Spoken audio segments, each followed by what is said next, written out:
The Battle of Britain is about to begin. We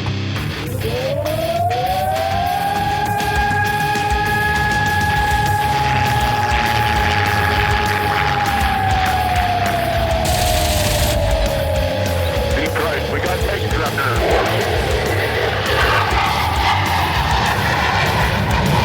Let's follow a range on Detroit. I'm doing out right on the target right now. I've got a couple of these right in front of me. I'm going out for it.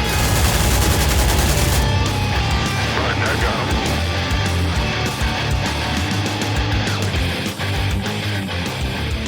him. Welcome back to the Lead Pursuit podcast. I know that everyone has been waiting with bated breath, with restrained excitement, with... Okay, yeah, nobody cares, but we're going to talk about AdeptiCon 2026 anyway. Tonight, I'm joined by most of the team, including people who had the gall of not going to AdeptiCon, yet showing up for the debrief, which would obviously be none other than Matt. Matt, how are you doing? I'm here. Oh, you're here. More than can be said for AdeptiCon. Oh, well, yeah. Well, but we're also joined by Mr. Margarita himself, Steve. Steve, how many pictures did you count during AdeptiCon?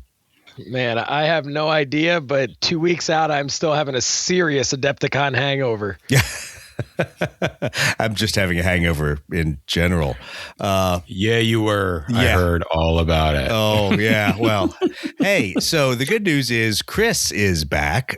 Chris, we haven't talked to you in forever. The man who knows how to use an airbrush. I know, guys. Yeah, absolutely. It's good to have you. Nice to be back on the old stomping grounds of LPP. Yes, since Hello, you are everybody. a starting member who abandoned us to go talk about heretical, stupid. No. There again, things. you always do that. We started in heresy, and I will remind everybody that I do annually that it was John Russell in a small skirt that ended up starting all of this shenanigans. No, it was actually the man who we haven't introduced yet, the man whose facial hair causes people diabetes. We've got Brett. How you doing? Hey, everybody does a podcast now, right? Yeah, exactly. Everyone's got a podcast. Yeah, well, that was kind of what the content creators event looks like. But anyway, so let's hop right into AdeptiCon and what the events were. We hosted a ton of events. Thanks to everyone that showed up to Lead Pursuit events. We had over 100 people across all of our events. So that's a first for Lead Pursuit. And most of the events were sold out with walk-ups and with wait lists. So thanks to everyone who did that. Right off the beginning on Thursday, Beyond Mig Alley, that was sold out and full and had a couple extras. A lot of fun getting to play through those rules. I know Brett, Steve, you guys always laugh at me every time we go lay out Beyond Mig Alley, and it's a question of how many F4s will Doug pull out of the bag of holding tonight? I think you have as many F4s as I have BF-109s. Yeah, I think I do. So thanks to Matt for Got that. way more than the Iranians have Yeah, now. exactly. More than the entire Iranian Air By a Force. significant margin. Oh, yeah. But, so we played a lot of different stuff. We played Arab Israeli. We did something different, and I bring this up to give event organizers kind of a lesson learned. So for Beyond Mig Alley, and we'll talk about it also for Void Fighter, we did a masked game of like 3 turns where people just learned how to move, learned how to shoot, and then they broke down and played whatever they wanted. So that worked out really, really well. People got a feeling for activation and things like that, and all the intricacies of what's different in Beyond Mig Alley than Blood Red Skies. So that worked out. I thought that was a lot of fun. I know most of you guys weren't around for the Beyond Mig Alley, but was there anything that you guys heard or observed besides people sticky fingering picking up our airplanes after the fact? I saw a little bit of it. I saw dudes trying to take out a SAM site on the table to the right. Yeah, that's right. The second mission, people broke down into a couple different ones. It was good, and I tell you, people loved the models. So thanks, obviously, to Matt, to Trevor, to everybody who's painted little plastic and resin airplanes for me. People couldn't stop coming by and picking them up. So that was my chance to give props out to Steve as well for look at those amazing STLs, Blue Falcon Hobbies. You should go check them out. I actually got to play a little bit of that. I actually sat down and played like a small dogfight. Oh, in the you Beyond snuck Miguel in then? rules. Yeah, I didn't it was see cool. you sneak It was in fun. on that. Yeah, I was kind of helping some guys work through the turns, and then I just grabbed 2 planes. We did a little. I think it was 2 people versus 2 people, but we each had 2 aircraft, so it was like a 4v4 aircraft, right? Nice. But every time I go back to those rules, with all the tuning and kind of critiquing, and then I think like actually going back to the original missile rules and then critiquing them again, I think the missile rules for Beyond Mig Alley, I don't know that they're like the best missile rules ever, but I think they are the best missile rules you could do for Blood Red Skies. I feel like thematically, the way they fit into the way the rest of Blood Red Skies plays, they are like perfect. I absolutely love them. I think you and Roger did a great job. Well, a lot of props also go to guys like Evan from Iron Dice for the support they've done along the way. He made quick reference cards for us, so it was great to have actually tailored for Beyond Mig Alley. Well, except for the fact that the 3 initiative positions were advantaged, neutral, and advantaged again instead of disadvantaged. But yeah, whatever. A little pen and ink change. Make it disadvantaged. But no, it was awesome to have those. And then, Evan came over and managed to win himself the Blue Falcon Award by being the game master's assistant who then shot down the game master when I flew one airplane into the game. So thanks, Evan. Thanks for screwing me over when you were supposed to be screwing the players over. But no, it was a lot of fun. I enjoyed it. And it was a little different than we'd done. Not the same scenarios. Well, moving on to Friday. Friday was the beginning of the fire hose. So Friday was Void Fighter, and Friday was the Furball. 2 huge packed events. And I've got to be honest, a lot of times I give Mike Rafferty and Don Ayers a load of crap as the nerds of war and the guys that run the historicals. But the fact was, we had tables that we could run all those events simultaneously with a ton of people. And that worked out great for us. So Void Fighter. I know we had a little bit of drama there. Steve, Brett, either one of you want to share the last minute oh shit moment? You mean the source of Steve's new call sign? Perhaps. I missed the game, so I missed the gaming, but I was deeply involved with preparation for the gaming. Yeah, there was a lot of last minute work, including a run to Home Depot that was in there. So yeah, Steve, you want to fess up to the crowd? Well, I just am so passionate about my day job of being a shop teacher. Sometimes I just have to give sandpaper lessons even when I'm on the road. It's just, I just have to do it. So, I don't want to really call myself out too much. It's just, it just comes from a place of passion is all I'll say. Right. Yeah. You wanted Brett to get the hands-on, Brett and Connor to get the hands-on application for cutting small wooden dowels and filing them to be the Void Fighter templates. Yeah. Well, it worked. At the end of the day, one of the best things I can say about Void Fighter is you don't have to show up with anything and you can figure it out. And for us, having 3 5-inch little mini templates made it super easy to set up the event. So, once again, thanks to Matt for loaning me a bunch of spaceships. Thanks to Evan and Ben from Iron Dice for bringing spaceships. And thanks to all the players that brought spaceships. So we pretty much, it was like being 8 years old again. Everybody brought their little spaceships and we made pew pew noises.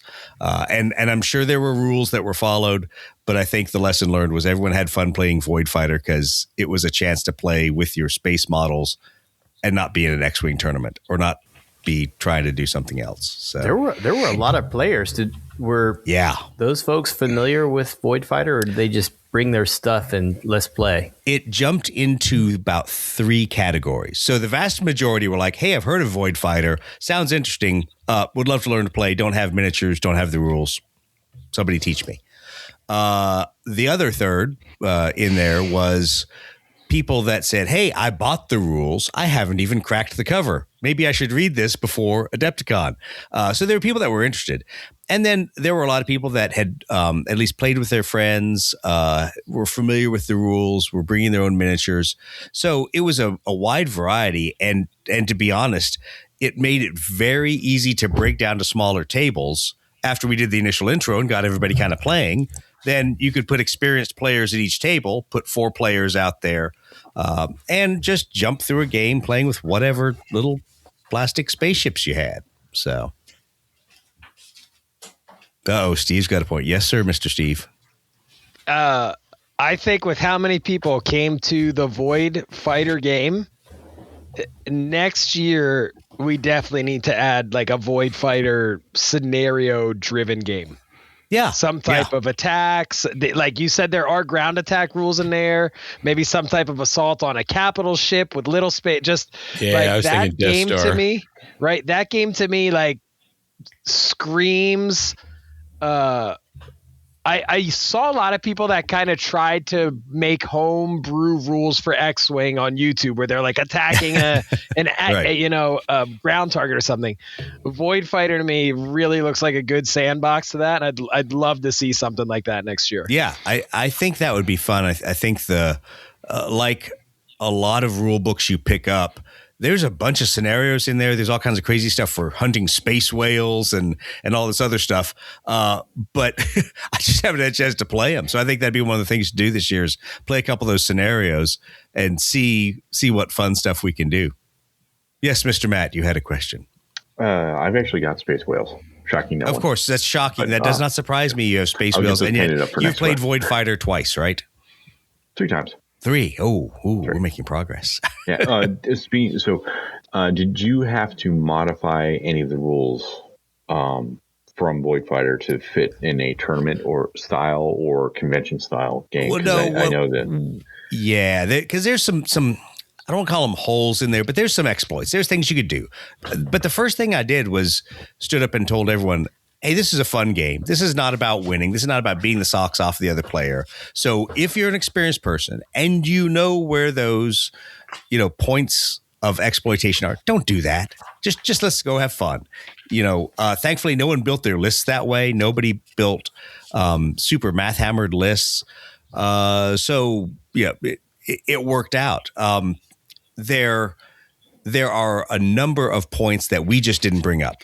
We kind of let people get to that and figure it out and play with an experienced player. But we didn't try to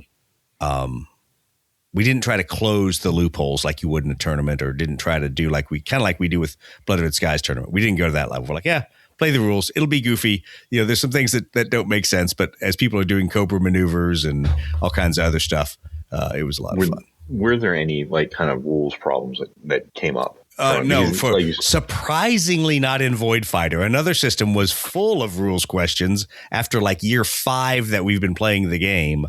But yeah, not in Void Fighter. And I think credit to all of the experienced players that went out there and then, kind of shepherded people through. The good thing was we also had 2 people on the stream playing and getting a game in. So if you haven't seen Void Fighter played, go out to YouTube. There is a Void Fighter stream under our events tab, and you can go watch a full game of Void Fighter. Yeah, that was really that was fun for me to get to see that just as I was kind of running the stream deck because I had really wanted to see Void Fighter. And man, not a cooler the 2 guys that were up or there. Aircraft ever than the X-Wing for the, so get X-Wings on the board and play. It was awesome. It was awesome. I loved it. Yeah. I also enjoyed that the guys that we had up there had some custom paint jobs and things like that. So it was super cool to get those guys to stream. did anyone bring anything like super unique, like some STL or something? Oh yeah, like that? there were two people, and of course Rick redid his forces yet again, a third time. So there were a number of people that had custom STLs, and they looked awesome, and it was pretty cool to watch them play. So some of the people, if you're in the Void Fighter and Space Weirdos Discord, some of the people that are in that Discord came and played. And if you've seen their forces, some of their custom STLs and minis were there. It was really a cool time. I could have spent all evening going around getting people to play that game, but we had to go on to the furball. we had more pressing things because we had to try out Steve's crazy idea.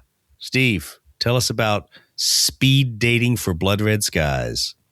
Man, so I feel like we have talked about this for several Years. Adepticons now, right? And it was fun to try it for people who aren't familiar with what it was. Basically, what we did is we split off the furball. The furball is super fun. It is an awesome event. The one downside is if you are an experienced player, the first hour or so of it could kind of be, not really great for you. So what we did is we split off into a whole bunch of smaller 2-foot by 2-foot boards and just did what were supposed to be very quick 2v2 dogfights where you win, you move up a board and play somebody else, you lose, you move down, and just continually play these games.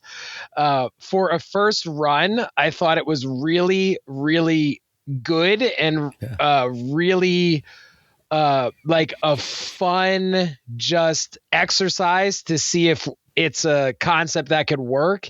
And I think next year running it the same way where you don't have to bring anything, right? Everything's there for you. Everything's laid out. The tables are ready, but running it more as like a fast-paced, organized, quick tournament where you don't have to bring anything is going to work really well. And I have some ideas for that I don't really want to give out yet because I think it'll be it'll be a cool surprise. And I think it's another chance to experiment with something that I've kind of talked about for a while, right? And adding some more rigid timing parameters to Blood Red Skies. I really liked it, and I think most people did, and certainly up for any feedback on it to make it better. Yeah, I think one of the best parts of it was we used it as a feeder, or we used the main furball tables as a feeder to that. So every couple of turns around the big tables that were 16 people per table. So think about that. We had 2 16-person furball tables going simultaneously. I would walk up and say, okay, is anyone ready to graduate to the speed dating league? And a handful of people would get up each time. And so it would thin the table down naturally.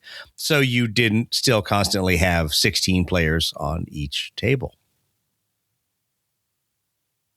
So that was cool, right? And then they could jump in, and it kind of made the mini tournament a little bigger and gave more variety to who was playing who. I think with some refinement, that could really, really be a keystone kind of like event for us. I really liked how it worked out. Well, when you have 40 people show up for the furball, it's a good thing. So we packed that out plus some. So it was good. We kept running out of airplanes, which is a good problem to have.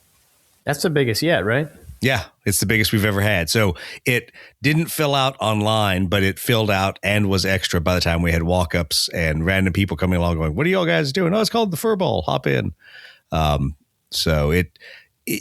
not saying it's the best way to attract new people to the game, but it is such a low barrier of not just models, but of ego, of all the things you'd be concerned about playing historical games. So I would 100% agree with that, right? I don't think it's the best way to learn the game. I don't think it's the most efficient way to learn the game, Correct. Right? But I think what all of us have done with it is we have made it the most fun way to learn the game. Yeah. Yeah. Right. Like it is the most fun way to learn the game. There's 40 people hanging out, when you show up to it, anybody who's learning a new game, you have that apprehension, like, am I going to get it? Am I going to understand it? Right. And we have kind of done a great job of like, hey, grab a beer, come on over, take some swag. Let's learn this game. Let's make it fun. Right. And I feel like if you, and I really hate to sound like we're awesome. Right. But I feel like if you're trying if you want to teach somebody a new game, it's not always about this is the rules. This is the important learning point of the game. Sometimes you just got to be like, hey, let's have some fun. And then they'll learn the game at their own pace. Right. Right. Well, and I think the lesson I learned watching this over a couple of years, kind of the point I made in the Lone Star historical group, is that it really brings people in because there's no concern about, is the history right? Is the history 100% accurate? No one cares about that. It is historically flavored, historically themed, historical aircraft, but no one's going to either A, bore you with a lecture, or B, expect you to have historical knowledge to be able to win this game. You're just going out there and having fun and flying around and flying over power-ups and getting different cards from the game. So you get to see different parts of the game, and you don't have to be locked into a super historical kind of evolution. Brett, I know you've got a lot of feelings about the fur ball. I liked it. My favorite part of it is, I think it happened again this year where I had a chance to a couple of walk-ups, a couple that didn't have a lot of time, but they really wanted to get kind of a once-over on the basic rules. I actually kind of enjoy doing that. That was fun. So I will bring this up now, and it's an interesting return to what we saw several years ago at Adepticon. There was an interesting dynamic early on in the years we were in Schaumburg running historical events, and there were a number of couples that would come through, and they would both play, and they were both there to see what was up with historical gaming, and it didn't really matter who was the historical nerd, who wasn't. They were all going through and playing. And then that for a couple of years, it kind of faded out. This year, we had several couples come through. And, once again, I'm sadly disappointed that none of them earned the Blue Falcon. None of them managed to try to shoot down their partner. But we had several couples come through, both wanting to play, both wanting to be in a game together and do gaming things. So that was super cool to see again, because I'd kind of thought, well, maybe those unicorns went away and disappeared. But no, this year we had at least 3 couples that showed up that I can remember. Going through several things. So, and, just to make the plug for Miriam was happy because there were several women that showed up on their own that wanted to play. So she did not feel like she was the lone woman in historical wargaming. So waiting for Matt to ask an insightful question. He has that look. Well, Miriam was the only female playing Heresy this year, which was odd. Oh, we lost our other one. Oh, yeah, we did. So actually, I was going to ask. I know in previous years you'd use those really cool twin B-17s. Oh, we did. What was the furball scenario? Was it just? It's just always the same. Everybody shooting everybody. Yeah. Okay. I staggered the startup this time, and I did staggered advantage this time just to make things flow a little bit more. And then the B-17s came out, and I used ram attack cards and stuff like that with them. So it was the usual buffoonery. So I think we only had one grognard walk up and go, "What airplane is that? I've never seen a twin boom B-17." I'm surprised there's just one. No, it was only one, and I disarmed him totally with him. Like, you did play the video game like 1942, 1943. He's like, oh, yeah. I'm like, dude, it's just like the video game. Just relax, breathe. So that means grognards have shifted a generation from boomers to at least Gen X. Yeah. No. Yeah. No. We're there. Sorry, no. bud. First of all, it's not we. Who's we, white man? Would you like to lecture me on the correct tone of Middlestone for an RAF Tomahawk? I would love to. That's being a rivet counter. That's different. It's different than a grognard. That's different. Get your insult correct there. And in case for everyone who wasn't obviously in our Iron Dice and Lead Pursuit chat, Matt threw some horribly greenified attempt at a desert camouflage out there. So it was incumbent upon me to set him straight about his green shift tone coloring of his desert Who are you aircraft. to tell Mr. Vallejo that his Middlestone is too green? Well, I think Steve and I are the guys that have always done that. Steve, the colorblind guys, the one who always tells us the Vallejo colors are wrong. Yeah. Mr. Vallejo, what do they know? Where's my Blue Falcon RAF Desert? Yeah, exactly. Strangely, they didn't invent that one. So Taking name suggestions now. Write them in the comments, please. As long as it's not Kuiper Belt Black, because I caught flack about that again this year. oh, jeez. I had three people ask me, what is this Blue Falcon paint you guys made? What the hell is a Kuiper Belt? I'm like, just leave the sci-fi room, please. Yeah, exactly. That's what you're like. Please go somewhere else. Oh, that's all right. Isn't Blue Falcon about to have a big resurgence in paint R&D since they brought in all that revenue for liquidating the warehouse full of Gulag Gray that was left over? I thought it was the sales of the neoprene ship targets. I forgot we did have a what was it, a $1,700 sale of paint over Adepticon weekend? That was insane. Yeah, I forgot about that. Thanks for reminding me. I have to Hearing get that that story invoice was paid. so funny. I did it on Net 30 or something. I haven't seen that money yet, but it'll be in, I'm sure. You still owe me decals.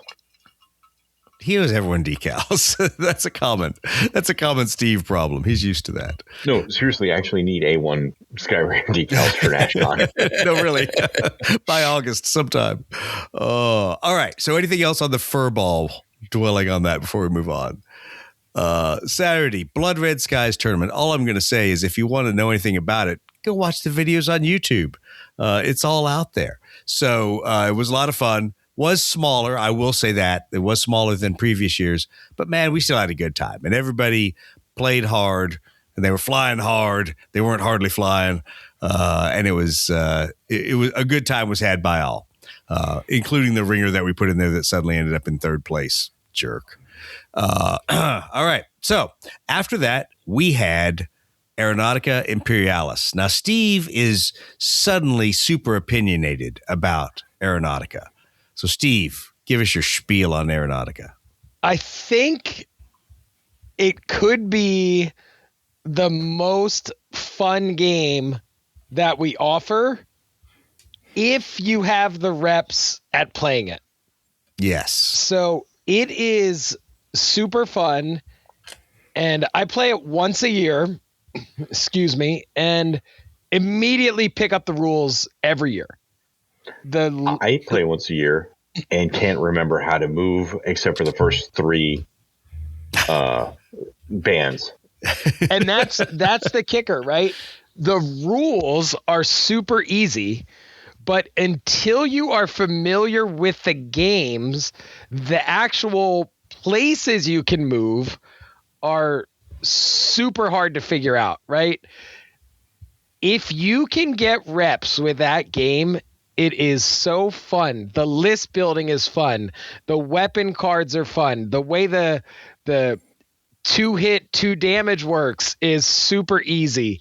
The ranges to shoot stuff are easy. Everything about it is so easy and so fun, except understanding the moves. It's like it is. I'm right there with you. It's the movement. Everything else I totally get. The movement, just for whatever stupid reason, I have to sit there with the card. I've got those little like pog things that you can place so that you can figure out where you move, and I still can't figure it out for the life of me. We call those even like- officers. It's a game that just Steve's absolutely right, because Doug hooked me on Blood Red Skies when I got back from Germany, and we played it for a solid year, I think. Yep. And it's just, you have to get reps. But when you get reps, and it's just about, you just got to play it. It's one of those things, because you are right, Matt, that movement system with those things, because those arrows point in so many different directions. And it's like, you go up against Doug, and like Doug's seeing the Matrix, and you're like, I'm not. Connor is seeing the Matrix. Connor's seeing the Matrix. I dip my toe in the Matrix.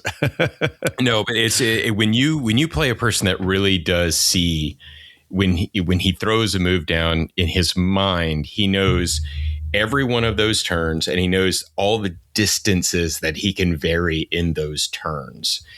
It's just, it is. It just takes reps. That was the interesting. Or just run airplanes that shoot everything down. Exactly. You don't want to get in front of. Shoot everything down. Just hurt everybody with big guns. Exactly. Pro tip: don't start your first game playing Space Elves. It's like I talk about getting confused on the moves. They can do all the moves, but can't take a shot in the face. So. Exactly. All the moves and then get shot and blow up. But I will say this was the game where we ran into people who played it differently. And to their credit, I understand their misunderstanding of the rules. And it was also good that we all stood there and we talked about it as reasonable adults, except for me hitting one of them over the head with a rule book. No, I didn't do that. But it was interesting, because it was a good lesson in how that gets put into a group of people who play, and they all build off of it. And all of a sudden, the quote of the night was one guy going, "Oh, wow. That really changes the game. This is now a totally different game because I can do that." But it was just a misunderstanding of extra moves and movement points left over and facing moves and stuff like that. So, it is especially funny for me because you and I got it. I guess when it came out, it was during COVID. We were playing at the old shop, trying to learn the game, and then of course I had my first kid, and then kind of didn't play for a very long time, probably 2 years. And then I got back, and by the time I played, Connor was there, and Rick and Miriam and everything like that. And I came in, and you guys were bouncing all over the board, especially, I don't remember who was playing Space Elves, or Connor was playing Necrons or something like that. And it was just bouncing everywhere. I'm like, oh, I barely remember how to go straight and make it. Exactly. I'm just going to go straight and turn. Yeah. And then about half the time I forget the altitude. Because that's actually not super obvious on the little stand, but that's when watching you guys play, though, watching people that know the rules and play. Chris is right. It's like you guys seeing the math problems go through your head, and how'd you end up over there? Yeah, and it's exponential too because of what you're saying with the altitude, because even though you have all these numerous configurations of moves you can do, when you start throwing altitude in the mix too, it's like, I can't tell you the number of times where I'm like, okay, I've got it. And then it's like, oh crap, he just changed his altitude to 2 levels. And I'm like, I can't get to him. I'm gonna fly right by him. But yeah, it is, there's a lot. It looks so simple. I mean, it's just got a sheet that has moves on it. And you're like, oh, there's only a handful of moves I've got to memorize. And then it's the complexity that you're able to generate. It's that exponential number thing. It's when you add all those things together, there's just so many things you can do. It is a beautifully written game. It really is. Everything about it is a good game. That's not knocking it at all. Yes. At all. Everything about it is, when you go down altitude, you got to adjust your throttle, but then you can only move your throttle so many points. And that's going to decide if you have the, energy quotes to go down, or like, it is so good, but those moves confuse the shit out of me so badly. It's like, well, so let's talk about the rumor and the 700-pound gorilla in the room. I mean, I didn't go to the Warhammer preview, but a Warhammer show about Aeronautica Imperialis, on Warhammer TV. Mm-hmm. Matt, I know you watched that. Well, I'm preview. Excited for that. I watched the preview probably twice. It looks really neat. He watched it, but he didn't hear it. Yeah, that's actually nobody true. heard it. Wait, was No, I mean that's true. My kid was in the room. Their audio is horrible. No, their audio is horrible. I have no idea. It's become a running joke. Every time they do a preview, they screw the audio up, and it's like, how much money did you make last year? Which we had to listen to all the soundtracks playing like the day prior. How is that possible? I was regaled with 40K soundtracks, and yet they can't get the audio to work at their preview. Yep. Yeah. Idiots. No, that's funny because I actually did watch it without audio. So so let's just throw that rumor out there. Why would Warhammer TV create a show about a dead system concept, etc.? Why would there be limited edition books coming out this year, last year, and next year for a unless dead they lost the molds, system? It's not dead. Yeah. I think, and I'm going to throw this out here now. I think that it's not going to be in 26 this year. I think end of 27, we will see AI come back with the Xenos in it. I think we'll see 40K AI come back. Now, will the rules be different? Maybe, but that is how they would do things. But it has been that 3-year dead time between when everything kind of got flushed and started coming back as models for Legion Imperialis. We've gone through that phase now. So we're in kind of the rebuilding year, and then maybe 27, a release of a new Aeronautica, which would be pretty cool. I mean, they never really finished out. No, they didn't get Chaos. They didn't finish the Tau out. Manta didn't get points. And especially if they continue to do like they have for everything else, where they take the 3D STLs, they need to shrink them down, making a somewhat not unreasonable sized Manta becomes possible. Yeah. Well, I mean, you can probably just look at whatever. I haven't kept up on 40K really, but there's even some, Space Marines, those small, kind of more helicopter like. Yeah. And I don't know what the hell they call it. Somebody probably at me for not knowing what. But one of those small things, or the what was the that include or that not included Blackwatch thing that you've got. Yeah. There's a lot of stuff they could have released. Yeah, the Corvus. Corvus. Yeah. Corvus Darkstar. I believe Darkstar. Yeah.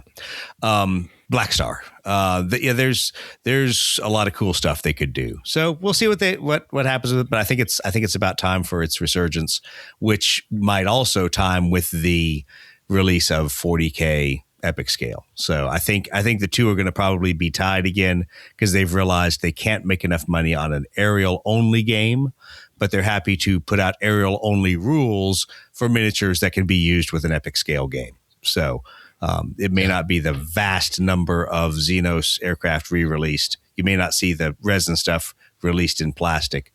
But I think now the timing is right that next year is going to be when this all starts rolling out again. So, all right. So that was Aeronautica Imperialis. Sunday we kind of recovered. If it was me, I had a hangover from drinking too much bourbon. So Sunday was an easy day. What else did people see event-wise that they really want to talk about? Anything? Well, it's not aviation related, but I did wander down to the Old World room.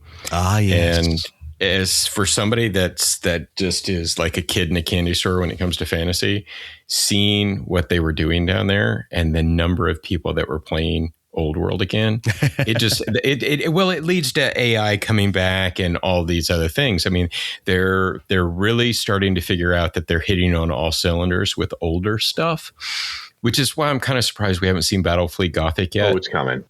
I was really expecting that was going to be one of the stars this year, and there was a lot of rumors in the traps that it's coming, and we thought it might be announced at AdeptiCon this year, and I was just kind of shocked. Honestly, the GW preview was, for me personally, I'm a Heresy guy. It was one of the most disappointing I've seen in years, but there was just nothing there, and some of the stuff was just really goofy. But GW players are funny. I'm going to call you guys out on this because this is the hilarious thing. We and I'm the same way too. We steal and scratch build off of every GW game system out there. I don't play 40K yet. I steal 40K Combat Patrol miniatures to use for 30K and for Taxilla Coil. And yet we're all like, damn it, I didn't get anything useful in this preview. Says the guy, and I have to admit, I just bought Red Corsair models that I'm using for Black Shields for Harrison. There you go. I mean, which are 40K models, but yeah, it just didn't have the oomph and panache it usually has, and I've just got to say the militia models look like bad bolt action ripoffs. Yeah. So I mean, the funniest one when everyone was like, "Hey, let's take a half track down to the whatever." Yeah. So it's obvious. You know what? I don't remember which one it is. That the half track kind of just looks goofy, but the wheeled thing that looks like a Pinard looks kind of cool. Yeah. That thing but I'm also like partial to Scout, wheeled Scout tanks. So yeah, there have been a couple cute memes online where it was like the first time that Bolt Action actually thought they might have a lawsuit against GW. Yeah, exactly. And they were like, oh crap, nobody owns that IP. That's why we do what we do for IP. All right. So let's see here. Moving on to games that were played. Brett, you want to talk about your Bolt Action games that you played? Yeah, I want to hear about this. Yeah, we do our annual Bolt Action game. Yeah, this year we did something a little bit different. We decided last year, really mostly, well, let's see, let me think. So we've been playing this escalation game that gets bigger every year. I think this was our 4th year or something. But last year we also played a game of Battle Group, I think it's called. And it was in 15 mil. And we decided, hey, why don't we play our Bolt Action game in 15 mil? Because it's easier to transport and all the things, right? Plus, I don't know, just playing Bolt Action and keeping the ranges the same, but playing the figures in 15 mil just seemed cool, right? Maybe kind of, because we did the same kind of thing with Octung Panzer as well and really enjoyed that. So all those experiences, I think, were kind of the combined inspiration for changing it up. So we built all new lists with 15 mil and played it at that scale for the first time, and it was a lot of fun. I really liked it.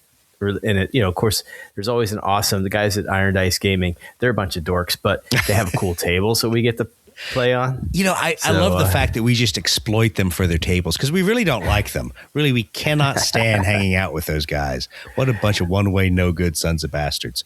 We love the guys at Iron Dice, and it is fun to get to play on their beautiful tables.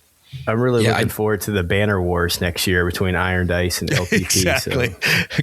Come play our Better Than Iron Dice Gaming by Lead Pursuit podcast. Yeah. We'll see how it works. Yeah, out. we borrowed a box of Eric Moreno's terrain. Yeah, and it was all I want to say it was Dutch, just the general building design, and it was a really nicely constructed terrain and well painted. And I was just like, I looked at the 15 mil and I was just like, this is so much better than the regular Bolt Action scale. Oh yeah, it makes so much more sense for World War II than the big stuff does. It looks, when you see it laid out, which has always been my problem with Team Yankee and games like that, is it's just completely, for me, it just mentally breaks everything when you see a wall of A-10s or a wall of freaking tanks that are literally stacked against each other. But when you see Bolt Action played at that scale and you're looking at these battles and the way the spacing of everything works, it looks and it feels like it feels like there's a computer game out there that I think it's Company of Heroes or it feels like that. It just feels like you're looking down on an actual World War II battlefield and you can see the movement. Where with the Bolt Action, one of the things that I did not enjoy about it is I felt like I was constrained into a city block. Yeah.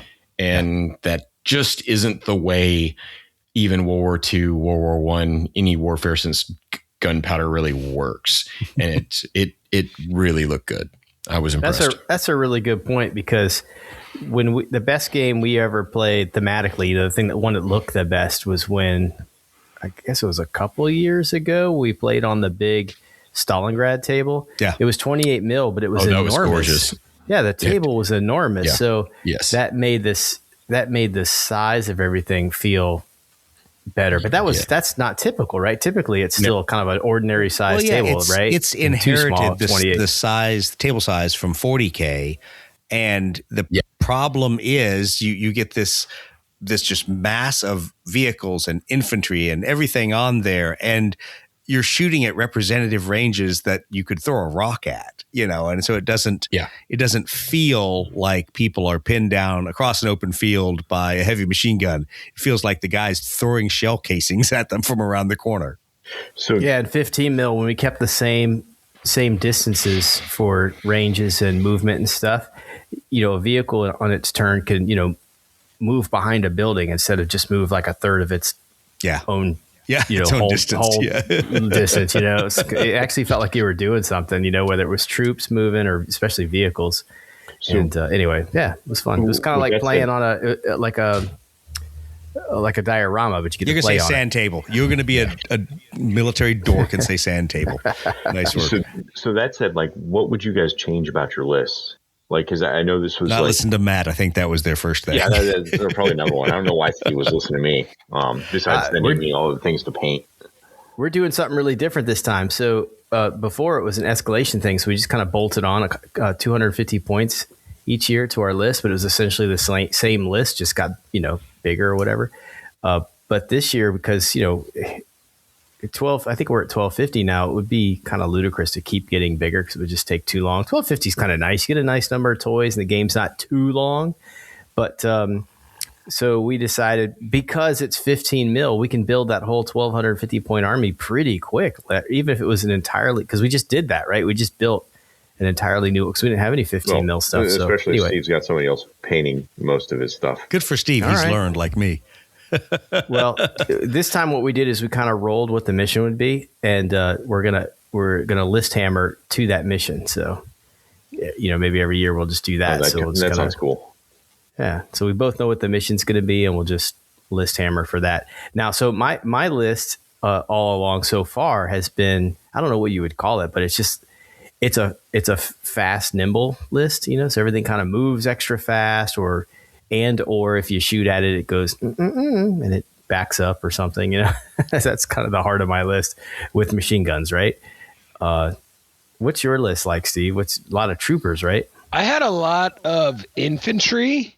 Not sure if my list is going to be like that next year, but you do need infantry to take objectives and do stuff with, right? So I haven't really settled on a list that I'm crazy about. Kind of replaying some stuff, trying to look at different American units and just find things that'll give me, I think, more options. Like, I feel like my list the last couple of years have been pretty one-dimensional with just a lot of just infantry. So I think next year I'm going to have some more vehicles, some more machine guns, stuff like that. How did your horse-mounted commander work out? I bailed on the horses, man. Oh, you coward. Because of your stupid mortars. It's all your fault. Those mortars, Matt. The freaking mortars. Steve won his game. I don't know why he's complaining. Dude, you cannot sacrifice 98% of your men and have one guy on the objective and call it a win. Like, that is not a win. Was that the one guy that led the ill-fated assault against the German half-track? Oh, no, that was awesome. And that one dude left, dropped a grenade in the half-track and blew it up. That was actually pretty sweet. That was like my one thematic victory of the whole weekend at Bolt Action. That's funny. Well, so I do want to circle back on one topic I know Steve wanted to talk about from Aeronautica Imperialis. So both our best sportsman and our Blue Falcon were from the same family. Oh man, so I'm blanking on their names right now just because I'm stupid and I'm an idiot with. Yeah, I'm like horrible with names. But debut. Right, they are so both years. They've got stuck with me, and my sister and my brother-in-law come out for the AI event. They live out there. We have some beers, and they kind of just play a game, right? They're not gamers. They're not miniatures gamers. They just they're the type of people that just like to do stuff, right? So they'll do anything, right? So they come out to AdeptiCon and they play in the AI game. And both years, I feel so bad because they've people come out to play AI. It's not a game you could just pick up and play anywhere. And they've gotten saddled playing with me, who plays once a year, and my sister and my brother-in-law, who they play once a year, but they play a game once a year, like just one game of anything once a year, right? Super fun, the best sports, so entertaining, great attitude. But will somebody please sit down at the table with them next year before I get to them? Like, give them a real game next year at Adepticon, please. Yeah, I think there were several people over the last couple of years that have gone through the rotation of thank you for being a good sportsman and sucking up playing some of these games against some of our opponents. But it definitely good group of people for Aeronautica, and to our friends from the Great White North, thanks a lot, because they were critical not only in having a good time and playing, they were critical in talking through paint techniques with a lot of the people there. And as people wanted to know why they didn't, what were the hits against some of their paint jobs, or what were some of the details they should have worked on. They spent a lot of time sitting down and talking to people one-on-one. And I also, out of the deal, got gifted some Imperial Fists that are gorgeous Imperial Fist Xiphons. So Chris is all mad now. He's like, what? You have more fists? Yeah. So I got more little airplanes with fisties. Oh my God. What are they? What are they? Are they? They're Xiphons. They're just okay. Yeah. But they're done with the pink airbrush undercoat. And yeah, so they're beautiful. Sexy. They're gorgeous, gorgeous, gorgeous. I actually invented a new fist freaking paint scheme this week. Well, so I'll have to show it to you. Yeah. I was actually working on Titans and I was playing around with yellows, and I figured out that some of the if yellow. you mix AK dirty yellow with Bad Moon contrast 1-to-1, you get the most beautifully spraying airbrush yellow that just comes right out of the airbrush like magic and coats super thick. But it's just like in the vibrance, because you're using a contrast to thin the paint with instead of a water or a medium. It's just wow. And then you just throw a little bit of freaking dark oath on there, and it's just absolute butter magic. Cool. So yeah, I'm going to try that in the future on some fists myself. I'm going to be loyalist. Everybody loves them. Oh, all right. I wouldn't say we. Oh, you love them. You love them. All right. Well, let's move on here. So things we saw. I will be the first to say I intentionally spent less time in the vendor hall even than last year. It was my last-ditch effort to save myself some money. But Steve, there were 3 games you wanted to talk about that you saw being played or being demoed in the vendor hall. So take it away. So Brett and I did a swing through the vendor hall, and unexpectedly, we kind of really kind of went on like a sales pitch for LPP. We ran into like a couple aerial games that we weren't expecting, and people who actually knew us. It was kind of like a weird thing that was going on there. But Collins Epic Wargames, who makes Polyversal, they are coming out with a spaceship fleet battles game that looks kind of cool. And they're also going to be releasing a 1950s World War II alternate reality blimp game called Angle of Attack, which we recorded a demo of that we'll get up on YouTube here coming shortly. Also, a couple years ago, Doug and I met with one of the reps for Snapship Tactics out at Twisted Lords Con, probably 2023. And they had a room at Adepticon that was just like a hall that I stuck my head in. I was like, oh, what's going on in that room? It was probably 15 tables of just Snapship Tactics being played. And they had a big release this year that I guess they have like aircraft carriers out now for it or something like that. Oh yeah. But aerial wargaming like coming on strong in 2026. Did you get that vibe, Brett? Yeah, I was really surprised with some of the new offerings, things that we had never seen before. Like, wow, what the heck is this? You know, and like you said, Snapship Tactics. They had Try a booth saying in that the a couple vendor hall. times fast. Yeah, that's tough. But there was a lot of interest at their booth where they were doing demo games and stuff. It was always packed, and I didn't even see the hall where you're talking about all the tables where games were going. But that's kind of amazing because you know, this is kind of a niche of a niche, but here are people playing this game like crazy. Yeah, I think the adding capital ships to it is going to make more customization options, and whatever the scale of the ships to the scale of the table is outsized, but who cares? Because you're a kid again, and you're building little spaceships with whatever pew lasers and torpedoes on them that you want. They've connected with something there. I haven't played it myself, but clearly, if that many people are playing every year, there's something going on that's got people drawn in. The pictures they have on Facebook are really impressive. I mean, like foot or more long spaceships. It's wild. Yeah. So this is, and I think like if Doug and I really dig into this, right? Like we have our block in our kind of like mental block in our brain that we're looking at this from the perspective of a gamer, right? The system and the idea behind it is so cool and so fun, right? You build your ship, you actually physically put the little parts on it that you want, and then the way the game plays is super fun.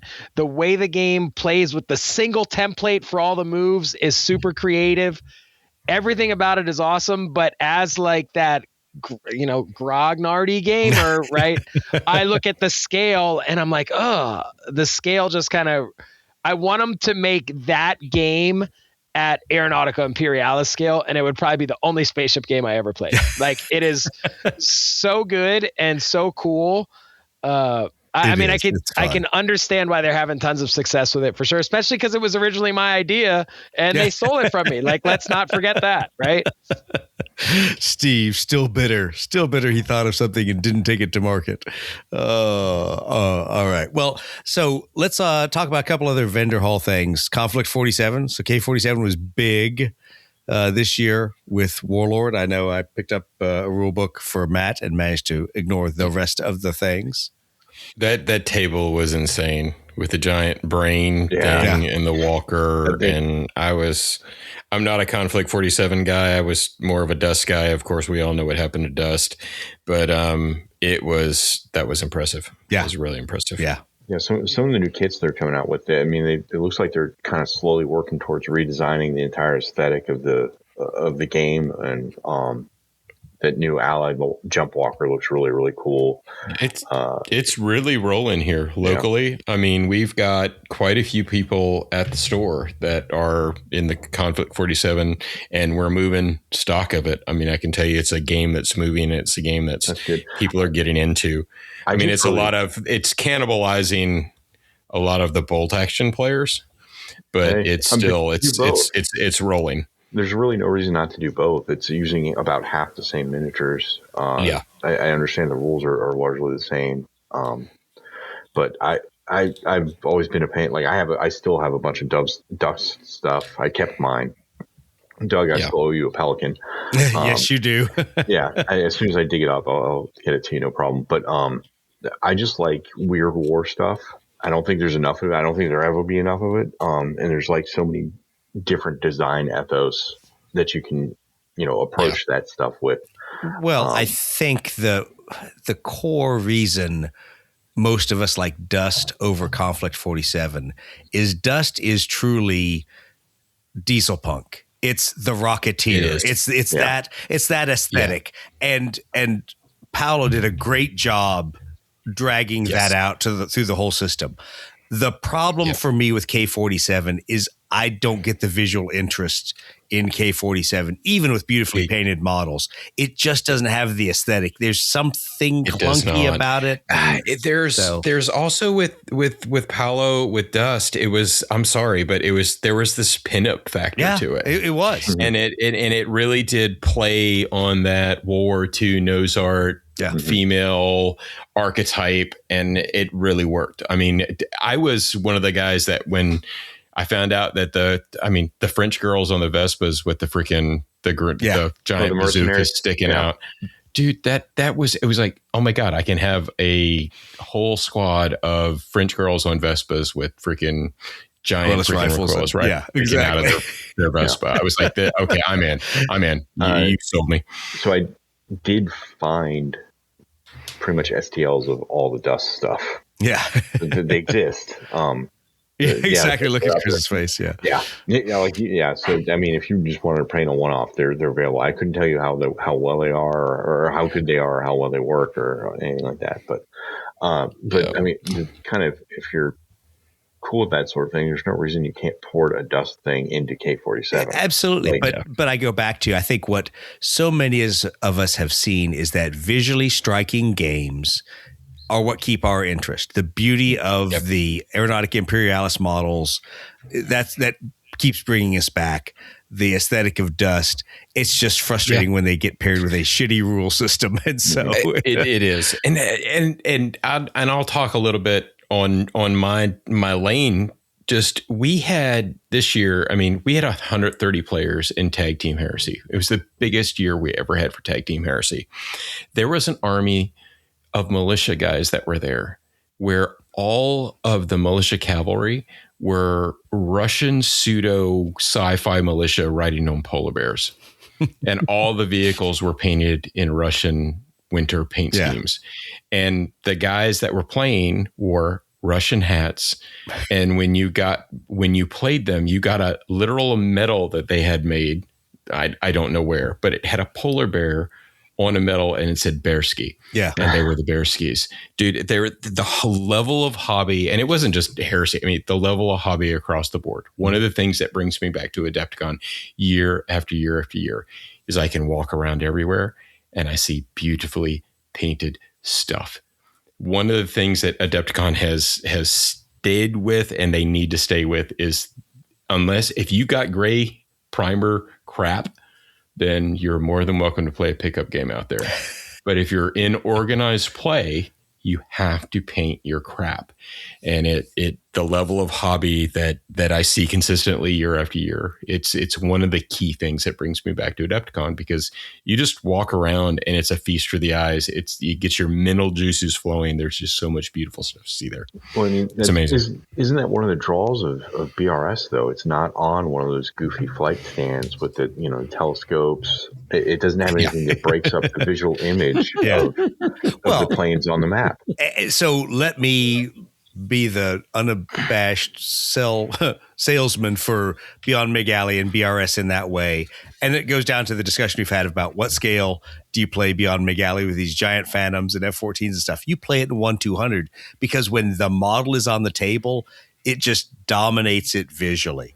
Now, we do have the problem that every once in a while we put the models on the table and they're camouflaged on like the Mig Alley mat, and you can't find the models. So we're like, where the hell did this camouflage? Exactly. Where'd the camouflage Phantom go?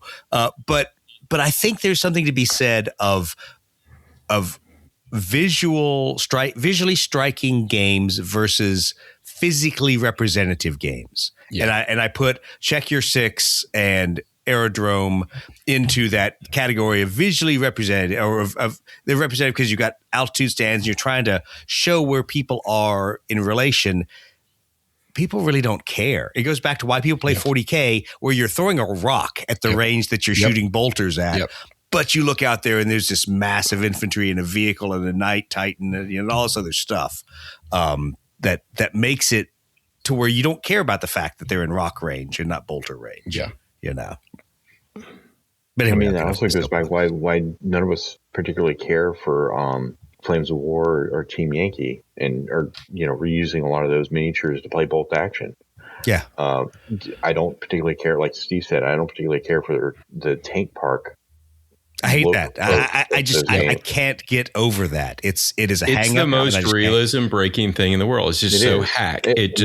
What drives me nuts is it's tying fun in a like aesthetic level for not even a really correct doctrinal or TOE. Matt, it might be correct, but it's correct for TOE. But I think the thing that we've always seen, Matt, because I know we ran into it the first time we played Flames at the now defunct game store on the north end of town, was that every other miniature game, your figure is dramatically larger than they really are in the game. You know that is off, and that's exaggerated to be able to play on the table and paint a nice, beautiful figure.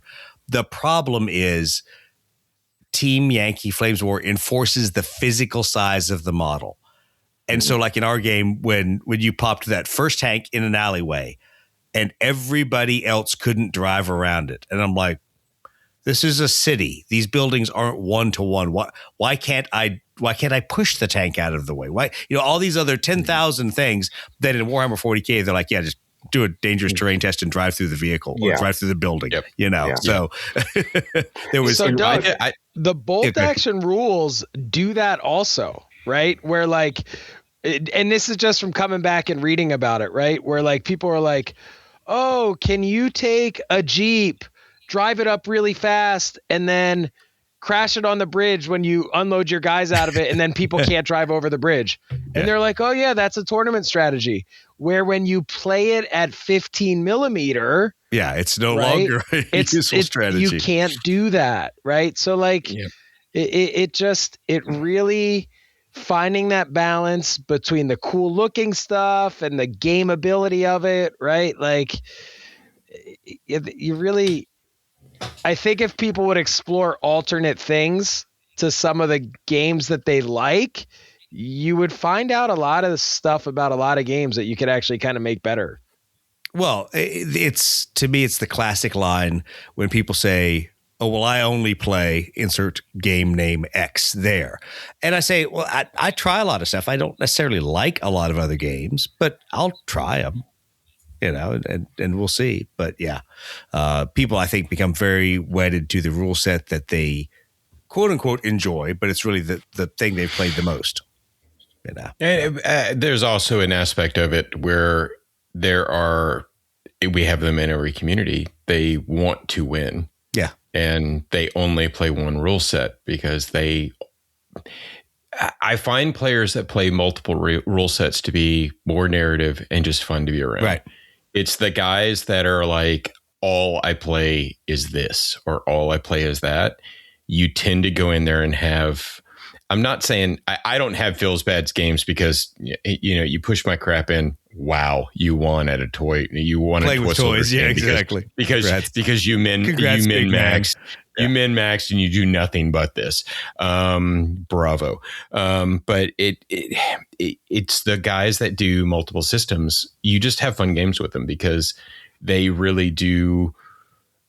For the majority of them, they really enjoy the theater of the mind that's taking place and what's going on. I mean, it's just, oh, wow, that just happened. That is so cool. And to Steve's point, they're willing to house rule stuff because they've played other systems. And they go, what worked really well was this in some other system. And you build a house rule, you have a fun narrative game, and nobody gets super butthurt that it wasn't the precise exact rules of that game system.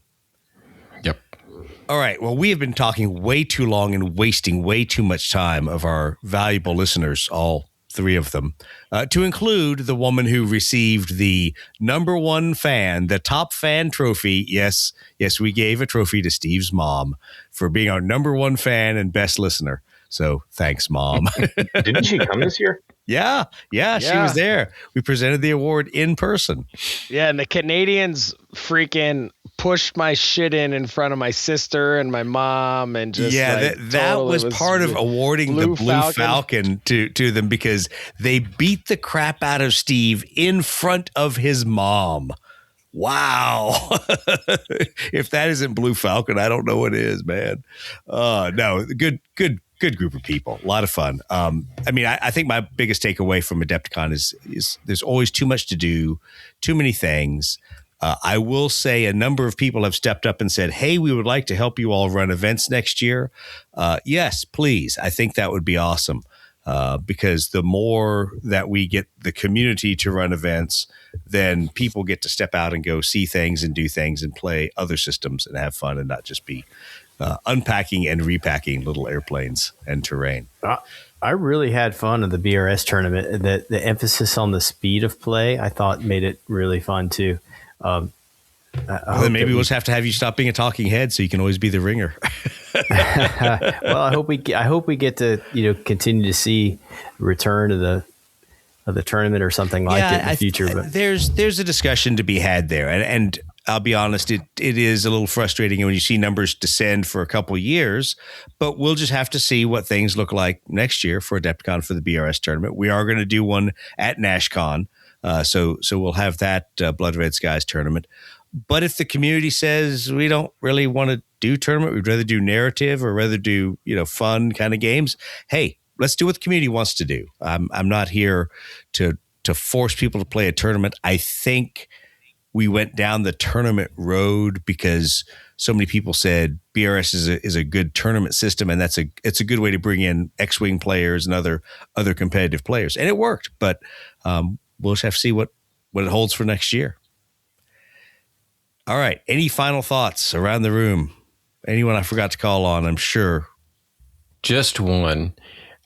When you talk about beautifully painted stuff, Matt, those F-14s were freaking amazing. Was that you? When you those were painted the F-14s? Those were Evans. Oh Evans, my yeah, God. sorry, I assume they were Matt's, but dude, those F-14s were amazing. Well, so the I think individual panels that were different colors of gray immediately transformed me to looking at playing on a stick as a child, and seeing planes that had different colored panels. They were just gorgeous. Well, I think Matt, your stuff looked really good too. It's in a case with Sam Lins. Yeah, that's what I was Love going you, to say. Kiss Matt's butt here. Tell that whole story. Tell the whole. Okay, so I took all of the models that we printed for Army Painter, which shout out to Kat, shout out to Caleb. And they were just blown away. They were like, you guys have painted models that you're giving us with these, and you have a card that has all the paint. So I was like, yeah. And then they were setting the booth up. I'd snuck in when they were doing, build up. And then I went back about 2 hours later and I was like, wow, there's Matt's models. And behind them were Sam Lins's painted trolls. And it was like, that's just awesome. It was just a chef's kiss moment. It was amazing. I was like, Matt's stuff is on the same level. It's on the same shelf at Army Painter as Sam Lins. And I was like, Matt has arrived. We just got to find a way to get you to AdeptiCon. Yeah, right now I'm just a ghost painter. Yeah, exactly. We're not sure. They were honestly. We Kat told me afterwards. In fact, she reached out to me. There was a tiny bit of confusion, and there were some guys in the booth that didn't get the full brief of who did what for who and who those models were. But I got a back brief from her, and she just said everybody was just saying where are these models from? What game is this? And that's awesome. So it was great. It was. No, it was a good publicity stunt for us. It was something that we will. And I told Kat, because she asked me after the show, she was like, "Do you want these models back?" I said, "No, we painted those for you guys." And she goes, "You don't mind if we take these and take them to other shows?" I was like, "No, I don't." And point them to the LPP website where they can get all of those awesome models. And it was well executed. I really appreciate the work you put into that, man. It was fun. It was also a bit of a I've got to get this done. I'm used to painting stuff. Well, you pulled it off flawlessly because I'm a studio painter, and I know that it's not easy to have somebody literally walk up to you and say, "I want you to paint these 4 planes, but guess what? All of your normal tricks I'm taking away from you because they're for a specific paint, so you only get to use this. Here's the paints. Figure it out." And you did. Well, I don't think I told you. So when I was going to seal the P-51, I was like, okay, I'll use a high gloss. It'll look awesome. The gloss I used was not one I normally use, and it reacted with the metallic paint that was on it and got all crinkly and everything. I had to strip that and start from zero. So that one got painted called twice. Me and I would have brought you one. Yeah. Well, I mean, it didn't take long to strip, luckily, but yeah. But I just painted the other ones. But they were blasted, and the Army painter paints worked phenomenally. I ended up. I was using, just glad that I printed the trop, the 109 trop, because the paint job you put on that baby with the spots. I mean, that was the one that everyone said, "What game is that?" Because that awesome. Just looks freaking epic. And I got to paint a scooter. That was good. So that was fun for me. Yeah. We're always going to let you paint an A4. Yeah. There's never enough A4s for Matt. No, never. Dude, when I printed all those and I pulled that tray off, and I was like, I actually have an entire tray of an entire Saturn tray, which is a big tray full of nothing but A4s. I was like, this is, I just wish Matt had been, I wish you'd been there, because dude, that was just. Well, where's my humpback? between Steve's modeling. Well, Steve, look at this sigh on Steve's face. He's like, I don't want to model anymore. Don't make me do it. So many airplanes. He owes a Mirage. He owes a XB-70. He owes what are the other things from DuckTales? Yeah, exactly. Get to modeling, Steve.